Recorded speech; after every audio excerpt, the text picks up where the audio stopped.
Et comme à chaque lundi, j'accueille Fahd El-Araqi pour sa chronique politique. Bonsoir Fahd. Bonsoir.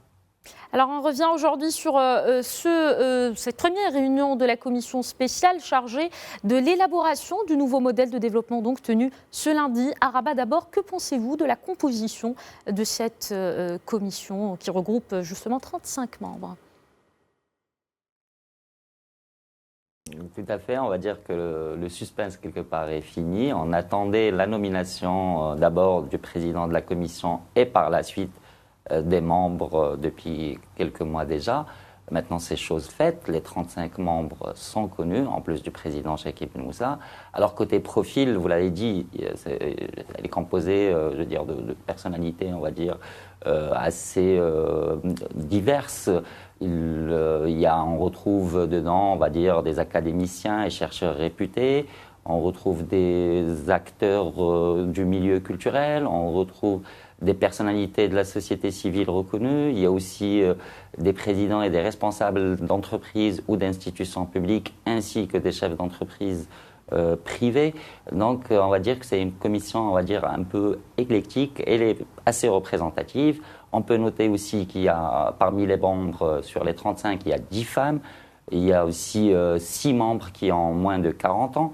Donc on voit qu'il y a des profils un peu variés et différents. Et donc c'est une commission qui, on va dire, qui a un spectre assez large, qui couvre plusieurs domaines, que ce soit économique, culturel. Voilà, donc ça c'est, si vous voulez, c'est la composition de cette commission avec ces 35 membres. Maintenant, bien sûr, ça reste, je veux dire, un choix, ça reste un casting, une équipe de 35 personnes, une task force qui a été choisie par le président de la commission et aussi, je veux dire, par le souverain qui a nommé ses membres.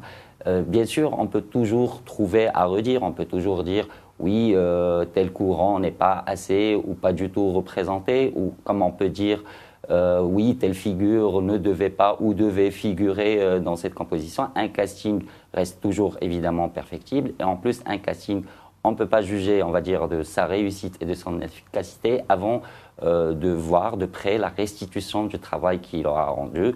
Mais dans l'ensemble, on peut faire confiance quelque part à cette composition parce que, on va dire, elle représente quand même, elle permet ce métissage intellectuel qui est nécessaire pour justement aller de l'avant et mener cette mission qui est assez spécifique pour cette commission.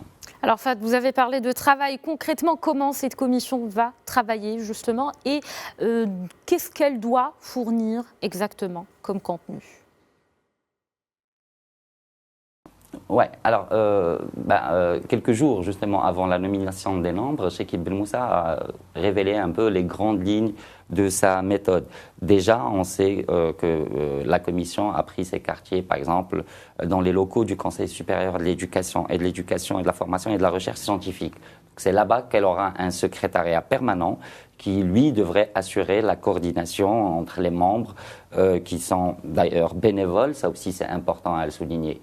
Maintenant, concrètement, ce groupe d'experts, cette task force, comme on l'appelle, elle va tenir forcément des réunions régulières. La première du genre, comme vous l'avez dit à l'ouverture du journal, elle s'est tenue aujourd'hui.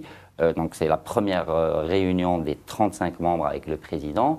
Des réunions pareilles, il doit y en avoir. Et leur méthodologie, certainement, leur approche, ça va consister certainement à arrêter un certain nombre de thématiques et à se répartir un peu les tâches pour voir comment ils vont mener la réflexion par rapport à cela. Et puis, quant à la restitution du travail, ça va être un rapport, c'est ce qu'a révélé Ibn Moussa et c'est ce qui est attendu. C'est un rapport qui va être d'abord présenté au souverain et l'échéance prévue, on attend ce rapport pour l'été prochain, précisément avant fin juin 2020, comme l'a précisé le président de la commission. Alors justement, vous avez parlé de ce rapport. Alors, qu'est-ce qu'il pourrait ou devrait plutôt contenir pour que ça soit réalisé et présenté justement au souverain ? Alors, justement, parce que la commission, en fait, la mission de cette commission, elle est dans son nom, c'est l'élaboration des nouveaux modèles de développement.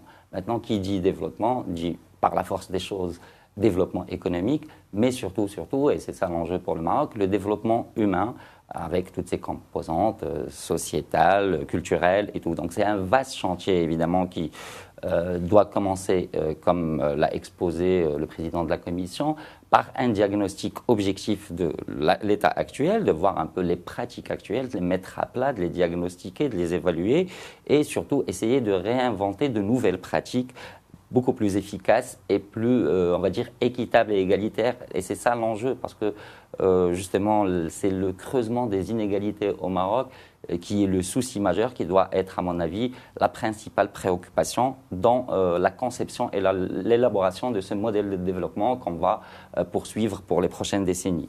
Maintenant, il faut savoir aussi que ce travail de diagnostic dont on parle, en bonne partie, il est quelque part fait.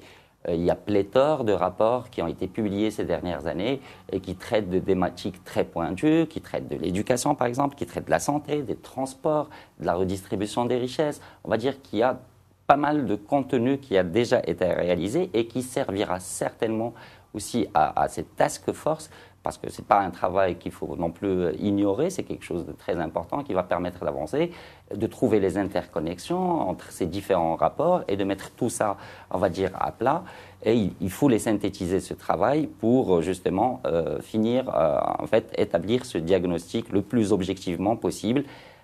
Et avec l'objectif ultime, et c'est ça le deuxième volet qui est forcément le plus important, c'est de trouver justement une vision commune pour des transformations structurelles, parce qu'il en faut, il faut des transformations structurelles pour le pays, mais il faut que ces transformations soient en même temps réalistes et doivent aboutir à donner un nouveau souffle pour le développement à travers un nouveau modèle que l'on veut plus ou moins propre au Maroc. Donc l'objectif est de faire preuve un peu de créativité pour trouver ce nouveau contrat social, consensuel que le Maroc va suivre pour les prochaines décennies.